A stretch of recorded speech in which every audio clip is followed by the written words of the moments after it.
Stand by to initiate release sequencer. On my mark. 5. We're on express elevator to hell. Going down. 2. 1. Mark.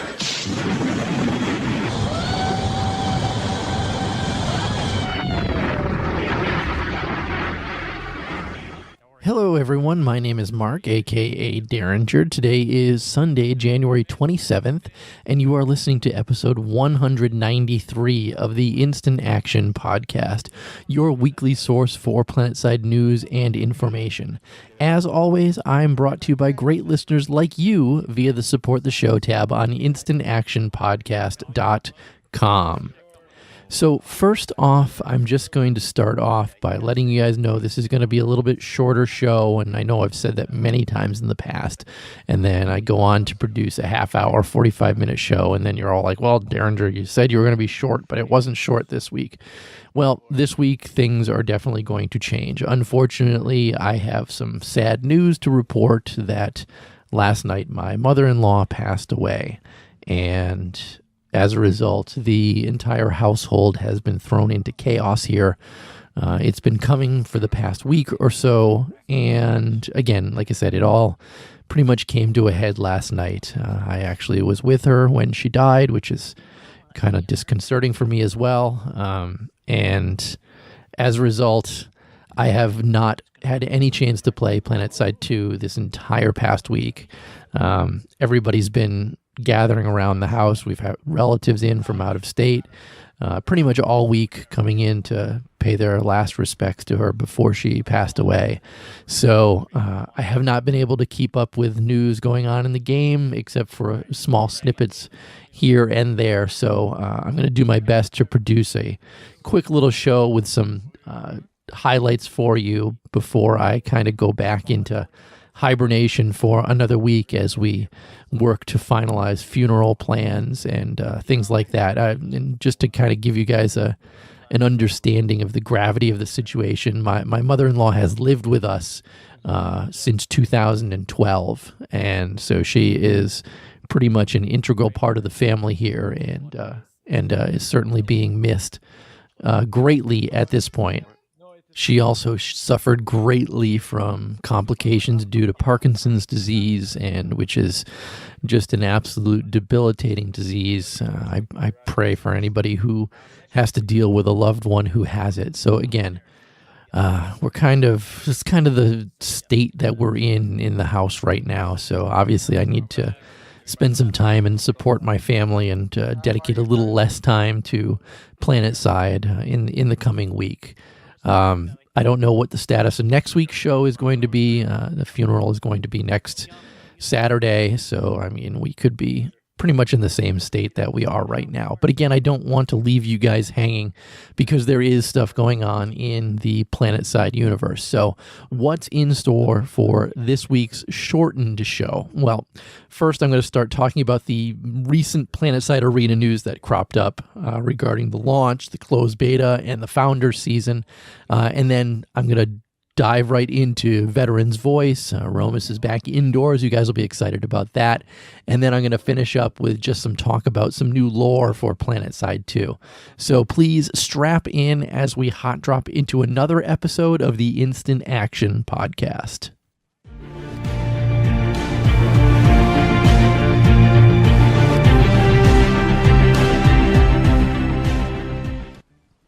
So like I said, that first topic that we're going to talk about this week is the PlanetSide Arena development letter that came out near the end of last week, which discussed the launch, the closed beta, and a Founders season for PlanetSide 2.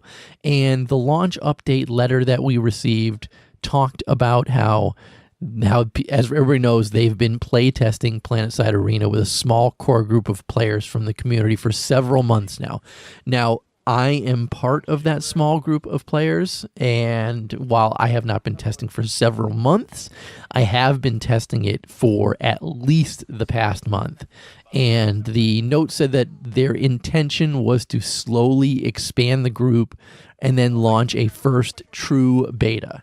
And what they've said is that during that time, the dev team kind of learned from what they were doing that while they might have been making some good strides toward that goal, that there are enhancements and system improvements that they still need to make to bring PlanetSide Arena up to the level that they want it to be.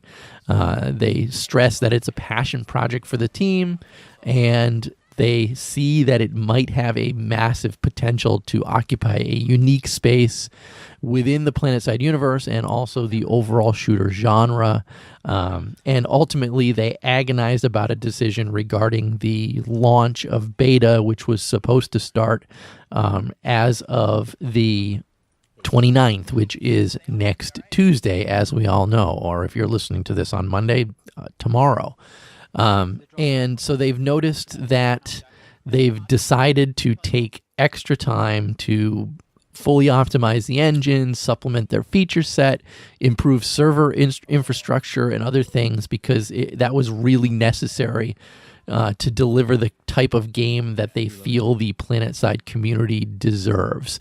So again, now PlanetSide Arena is not launching its beta, or basically not even launching beta, not launching period on January 29th, which is what they originally said that they were going to be doing. January 29th was the launch day. Now that has been scrapped, and they've pushed it almost 2 months out. So now the official launch day of PlanetSide Arena is March 26th, 2019. Now, to kind of make up for the additional 2 months that they're asking from us, they're going to be introducing a new Founders season prior to launch, and they're also going to be launching a new closed beta. So the new closed beta, which I'll talk about now, is going to be starting on Wednesday, January 30th. And this should give them obviously more information regarding how their systems work, how servers and databases are working, their backend infrastructure. They feel it's also important and crucial that they get our feedback regarding it so they can learn what our thoughts are regarding the game. And the goal with this first beta, even though they've been doing a beta for a while now, they're hoping that this first official beta is going to push their hardware and new server infrastructure to limits, so that they can see what kind of issues they have to deal with, lag, bugs, other things like that. They know these things are going to crop up, and obviously anybody who's participating in a beta knows that some of these things are going to crop up as well, and they want us to bear with them as they identify them and correct them. So they also put out an FAQ regarding the closed beta, and I'll just go through that quickly with you guys because I'm sure everybody's curious what is and what isn't allowed for this beta or how to get into it. So the first question on the FAQ is who is eligible to get into the closed beta, and everyone who pre-orders the game through Steam is guaranteed entry into this closed beta on January 30th. Also note that pre-ordering the game will also grant you access to all future betas as well as the Founders season, which I'll talk about shortly.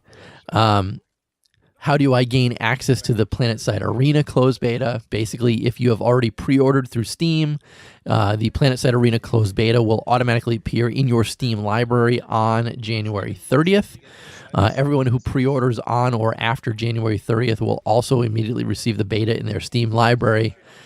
If you haven't pre-ordered but submitted your email address to the portal above and are selected to participate, you will receive a Steam key to download the closed beta via email. I can tell you that I have pre-ordered PlanetSide Arena, and the closed beta is actually already shown up in my Steam library. It says I can't play it yet, but it has already showed up for me. The next question, when does the closed beta begin? Servers will unlock on Wednesday, January 30th, and they will have a schedule communicated sometime next week, probably just shortly before the beta launches itself. Next, the question is, will there be additional betas after January 30th? And the answer to that is yes. They have a second closed beta session scheduled to begin on Friday, February 1st. And also additional beta periods will be scheduled prior to the beginning of the Founders season, again, which I'll talk about shortly. Next question, what modes will be available to play during closed beta? They're going to start with solos during the first closed beta and expand to include additional modes during future betas. I'm a little disappointed that they're only doing solo. I'm not a fan of Battle Royale solo mode. Team modes are better, and I'd like to even see bigger than that. But this is just where they're starting. Next, can I still get into the closed beta if I pre-order PlanetSide Arena after January 30th? And the answer is a resounding yes. Everyone who pre-orders between now and launch will immediately receive the beta in their Steam library. Again, pre-order guarantees access to the Founders season as well. Next, how can I provide feedback during the closed beta? They said that's a great question. The official PlanetSide Arena forums will also launch on January 30th. Alongside that closed beta. The forums are going to serve as their main hub for all feedback and gameplay discussion. They say the dev and community teams will be reading and interacting with your comments there. That's good, but I think they're overlooking the fact that they've already got a pretty active PlanetSide Arena subreddit, which I think a lot of people are very comfortable using and less comfortable using forums, but I understand forums is not a bad place to get stuff like that. Those are all the questions that they covered in the FAQ. Again, all of this is starting on January 30th.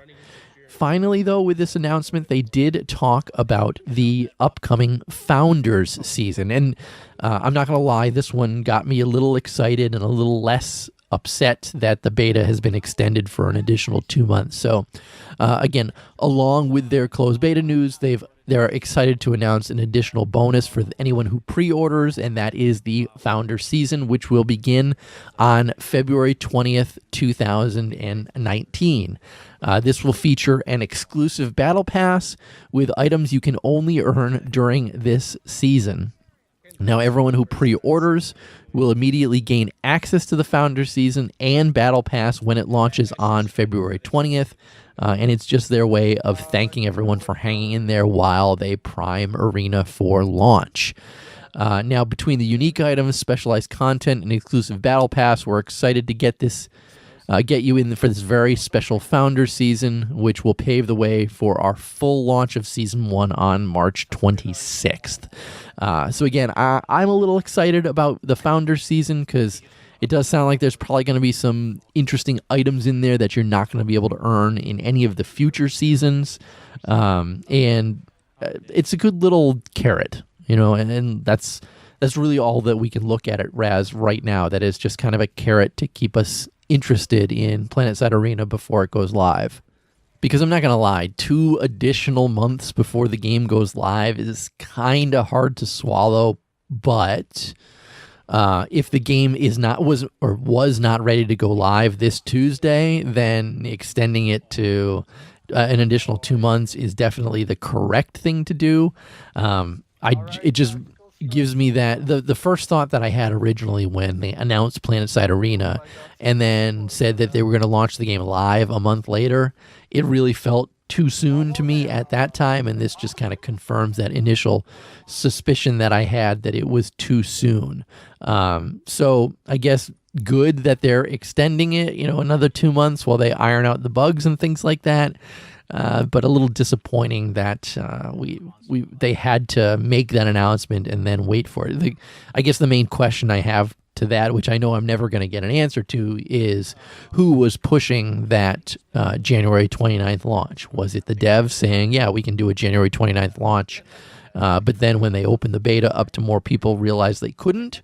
Or was this marketing saying you have to launch this game on this day, whether it's ready or not, which if that's the case, then that's the stupidest thing to do. You got to listen to the people creating the game, not the people marketing the game. Sorry, marketers. That's just my opinion on this particular thing. But there's all the news that we have right now on PlanetSide Arena. Again, it's I'm glad that they're pushing it back if it's not ready, but at the same time, I'm disappointed that it's not going to meet the initial expectation or the initial launch announcement that they put forward. But with that, let's move on to this week's Veteran's Voice. Take it away, Romus. Normally, I direct my attention to newer players, as they benefit most from what I have to say. However, today I'm going to be speaking directly to Colonel Sodium Chloride. That means you, salty veteran. Newer soldiers have a rough go of it. They have a myriad of things to learn, and they're going to make it as darn difficult for you as it is for them.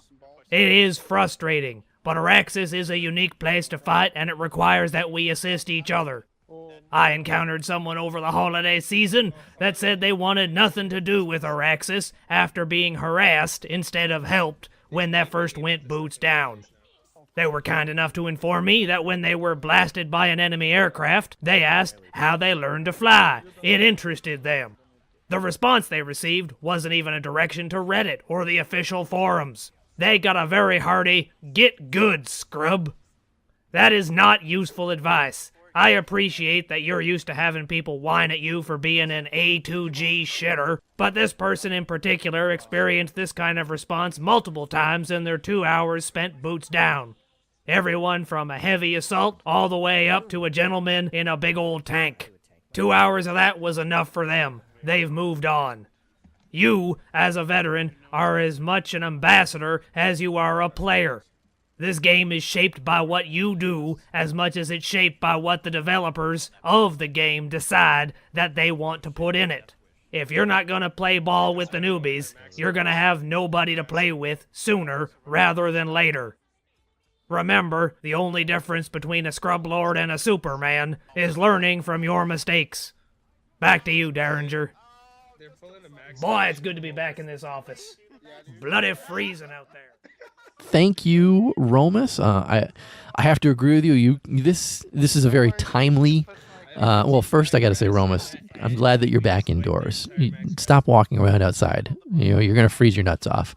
But going back to this, it's kind of a timely topic that you're covering right now, because obviously a few weeks ago I talked about seal clubbing and things like that. And while I agreed that there's no wrong way to play the game, and I didn't agree with Sirius's response that players who are doing the seal clubbing should reach out to those folks and give them tips and pointers, I do agree with the opposite side that Romus mentioned, that if somebody reaches out to you for help, the least you could do is give them a few minutes of your time and point them in the correct direction, not telling them just to get good. That's a real shitty attitude. But that's neither here nor there, because now we're into topic number 2, which is that we received some new lore regarding PlanetSide 2 in the form of just a quick, I guess it's a short story is what these things are called at this point. But it was called Acquisition as part of the PS2 Chronicles, and it followed the timeline of someone named Karen Voight and someone else named Felix Serrato, who are both members of the new conglomerate, as they're waiting to interact with a Vanu Sovereignty defector by the name of Samuel Gornan. And not to give it away, but it sounds like Samuel Gornan is about to give the technology or the information that the Vanu Sovereignty has pulled from the various Vanu artifacts that they've come across on the rebirthing technology.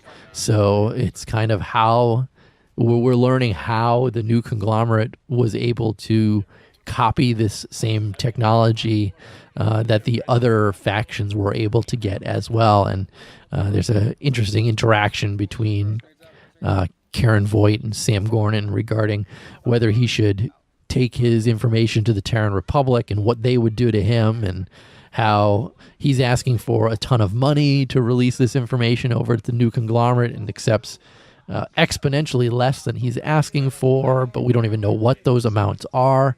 But this is clearly the underlying information on how the new conglomerate received or began the rebirthing technology. And it almost makes me feel that the new conglomerate were the ones that invented the rebirthing technology. And yes, I understand that from previous lore, we know that Henry Briggs was the first person to actually be rebirthed. So kind of interesting that, I mean, obviously the Vaughn of Sovereignty, because he's part of the Vaughn of Sovereignty, basically, who created the Vaughn of Sovereignty. He was one of the first ones to, or the first one again, to be rebirthed. So even though he was able to use the technology, it was an original Vanu technology that was then adapted by the NC, the VS, and the TR. So based on this piece of lore, it sounds like they're saying or laying the groundwork to say the NC are the ones that created the actual working rebirthing technology first. Again, if you're a lore junkie like I am, this is something that you should pop in and check out and read. But with that, let's move on to housekeeping this week. Housekeeping. Housekeeping. Come back later, please. Housekeeping. Not now. Housekeeping. Go away. I coming anyway? And while I didn't receive any emails or voicemails this week, I did get a post over on the instantactionpodcast.com website under last week's show from a listener. And I said I would actually read this during the housekeeping section because I thought it was worth responding to. So the question comes from Tom Shift, and he wrote, "Hey, Derringer, I was wondering what would your thoughts be on a community smash between PS4 and PC players? Example, Genudyne vs. Connery or Genudyne vs. Emerald. I know it's probably impossible to bring these communities together, but I would just like to see the comparisons between the two different communities and see who would win." So first up, Tom Schiff, thank you for that comment over on the website. I may have covered some of this stuff before, and I know that I have said that I would love to see the two communities being able to play each other, and I know I don't know that it's a possibility for PlanetSide, but I do know that it's a possibility in other games. I know Fortnite is a good example of that. I hate to use Fortnite as an example, but I'm going to because I do know that players can play against each other on the various servers. Granted, I don't know, or the various platforms, I don't know what their matchmaking abilities are regarding it. I don't even know if they allow PS4 players to fight against PC players and vice versa.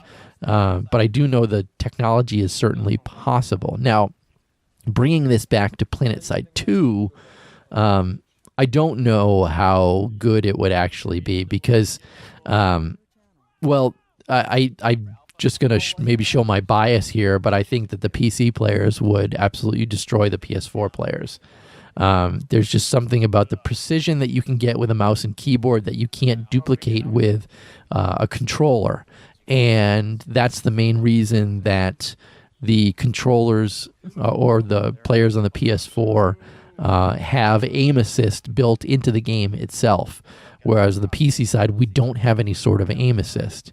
Now, I don't know if aim assist itself alone on the PS4 is enough to equal the playing field between a mouse and keyboard player versus a controller player. But again, I hope I'm not showing my bias, but I do think that if it was the best PC players versus the best PS4 players, that the PC players would most likely come out ahead. And that's one reason I don't think that we will ever see these two communities fight each other.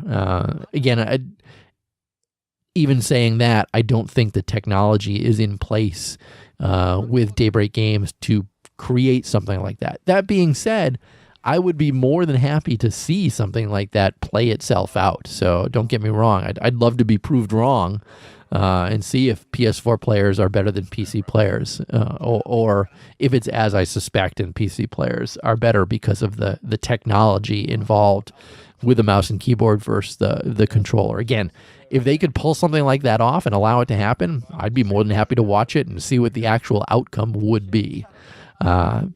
So Yeah, again, thanks for that question, Tom. And if anybody else has any questions they want to pose via the website, please feel free.